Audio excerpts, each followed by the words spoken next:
observasi kami dari Koperasi PDAM. Sebelumnya, perkenalkan, nama saya Sinta Fauzia. Perkenalkan, nama saya Adianto. Perkenalkan, nama saya Lucia Lukas. Di sini kami ingin sharingnya tentang observasi yang telah kami lakukan. Di sini pertama ada latar belakang. Terus kami mengambil di perusahaan daerah air minum atau PDAM. PDAM adalah lembaga yang memiliki pemerintah daerah yang bertugas menyediakan layanan air bersih bagi masyarakat. Seiring dengan meningkatnya kebutuhan dan kesejahteraan karyawan, muncul kebutuhan akan lembaga internal yang mampu membantu secara ekonomi dan sosial. Salah satu untuk upaya tersebut adalah membentuk koperasi di lingkungan PDAM. Dan di koperasi tersebut juga ada struktur koperasi. Nah, untuk pagarnya seperti ini. Yang pertama ada rapat anggota. Rapat anggota itu pemegang kekuasaan tertinggi dalam koperasi untuk menetapkan AD atau ART, memilih pengurus dan pengawas, mengesahkan laporan tahunan serta menetapkan kebijakan strategis. Untuk anggotanya yaitu semua anggota koperasi atau pegawai PDAM-nya. Terus yang kedua, ke bawahnya ada pengurus koperasi. Pengurus koperasi dipilih dalam rapat anggota. Tugasnya bertanggung jawab atas kepengurusan dan pelaksanaan kebijakan koperasi secara umum. Terdiri dari ketua pengurus, sekretaris, dan bendahara. Terus ada badan pengawas. Badan pengawas dipilih ketika rapat anggota secara terpisah dari pengurus tadi. Tugasnya itu mengawasi kinerja pengurus dan manajemen koperasi agar sesuai dengan peraturan dan kepentingan anggota. Terdiri dari ketua pengawas dan anggota pengawas itu sendiri.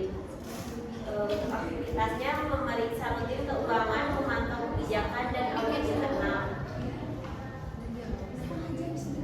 Terus ada manajer koperasi. Untuk manajer koperasi yaitu diamatnya oleh pengurus koperasi. Tugasnya melaksanakan kegiatan operasional harian, mengelola unit usaha, memimpin staf operasional, membuat laporan kinerja pada pengurus. Fungsinya sebagai pelaksana profesional dan penghubung antar pengusaha yang bersifat struktural dan staf pelaksanaan koperasi. Dan yang paling terakhir ada staf usaha atau unit usaha. Ya, unit usaha merupakan bagian komersial koperasi yang melayani kebutuhan anggota. Contohnya seperti memberi pinjaman dan pengelolaan tabungan anggota, menjual kebutuhan pokok atau alat kerja karyawan, seperti layanan fotokopi, catering, travel, dan sebagainya. Manajemen koperasi bersama staf operasional. Terakhir ada staf operasional. Staf operasional di bawah koordinasi manajer, menjelaskan kegiatan teknis harian seperti melayani transaksi, mencatat laporan, distribusi barang, pembukuan, dan layanan anggota. Contoh seperti kasir, agen simpan pinjam, petugas bidang, staf toko. Berikutnya ada tujuan pembentukan dari koperasi tersebut. Yaitu tadinya dibagi menjadi 5, yaitu yang pertama ada meningkatkan kesejahteraan karyawan, yaitu maksudnya untuk memberikan manfaat ekonomi secara langsung seperti pinjaman, simpanan, dan pembagian SHU. Terus yang kedua ada mewujudkan kemandirian ekonomi karyawan, yaitu untuk mengurangi ketergantungan terhadap pihak luar atau pihak luar dalam hal keuangan ataupun konsumsi. Terus yang ketiga ada membentuk solidaritas dan semangat gotong royong, yaitu untuk menjalin kerjasama antar karyawan dalam wadah ekonomi bersama. Terus yang keempat, mendukung efisiensi dan produktivitas perusahaan. Koperasi dapat menyediakan barang dan jasa yang mendukung operasional PDAM. Terus yang kelima, mewujudkan demokrasi ekonomi karyawan, yaitu setiap anggota memiliki hak suara dan hak untuk memilih serta dipilih dalam pengelolaan koperasi. Oke, selanjutnya ada manfaat koperasi bagi karyawan. Yang pertama ada akses mudah pelayanan keuangan, yaitu adanya pinjaman dengan bunga yang rendah dan proses yang sederhana. Terus yang kedua ada penyediaan kebutuhan pokok, yaitu kemudahan pembayaran secara cicilan, yaitu untuk apabila ada kebutuhan rumah tangga yang dibutuhkan bisa dipinjam dari koperasi.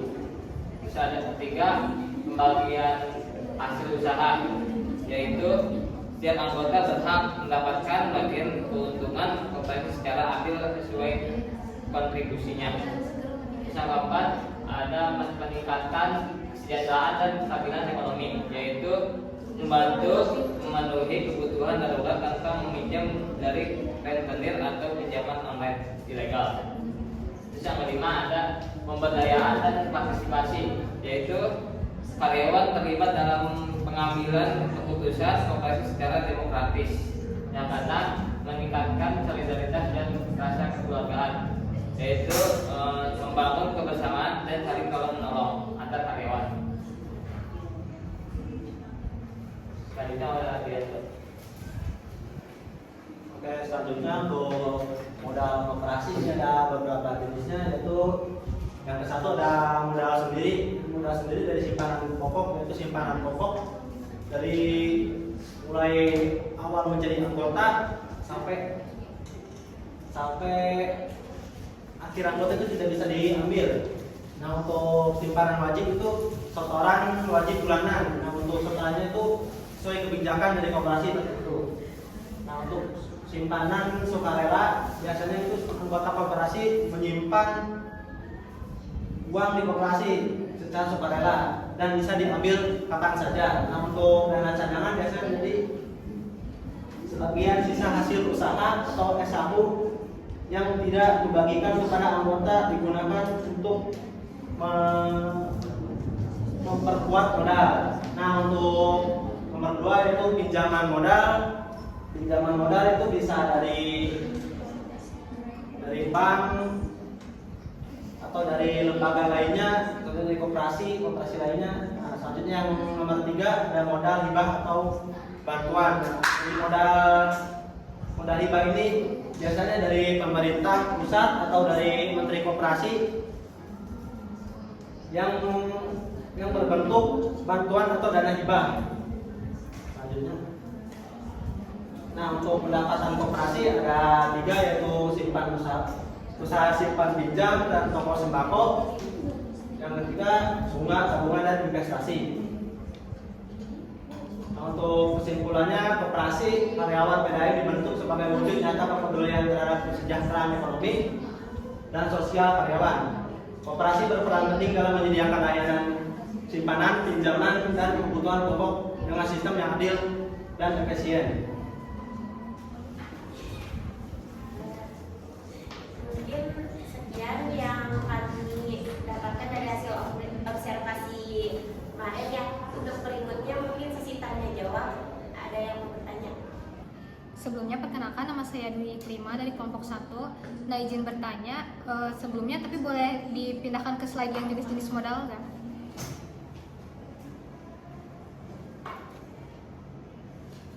Nah, yang jenis-jenis modal ini kan terlihat sangat lengkap sekali ya. Ada modal sendiri, modal pinjaman, dan juga modal hibah atau cadangan. Nah, saya ingin bertanya, apakah di koperasi tersebut itu menggunakan semua modal yang ada? Dan juga satu lagi, tadi kan adanya kurang partisipasi anggota nih. Nah, gimana sih cara kalian biar koperasi tersebut ini anggotanya lebih semakin aktif berpartisipasi itu, sehingga koperasi ini berjalan dengan baik? Mungkin itu saja, terima kasih. Saya ingin menjawab pertanyaan dari Saudari Dewi ya. Tadi pertanyaan pertama, kan ini banyak jenis modal.